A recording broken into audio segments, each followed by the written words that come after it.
everyone है कस्तो छ के छ हामी त यहाँ परि के छ केटा हो केटाहरु त गरम भएर है घन्टा गरम भयो होला है हामी त अब त्यही गरम भयो भनेर नै आएको चिसो लागिसक्यो क्या यहाँको भ्यूहरू हेर यो छ यो अब क्या त्यो जिन्दगीमा नदेखेको सेतै सेतो वरिपरि लु हेर त लु आम्मा लु यु हो हैट रोहन त यु खाँदैछ आज त ब्रेकफास्टमै यु खाँदैछ रोहनले त रोहन के छ हौ केटाहरूलाई के भनिदिइहाल्यो त के हो त्यो गरम अफ हुँदै चिलाक्दो भएर बसिरहेको होला त खातेहरू त्यही टन टन घाममा अनुहार हेर एकअर्काको पिम्पल्स भएको हो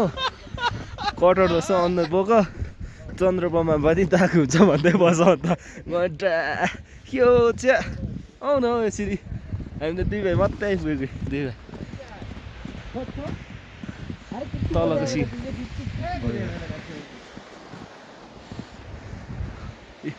तलको सिनहरू यो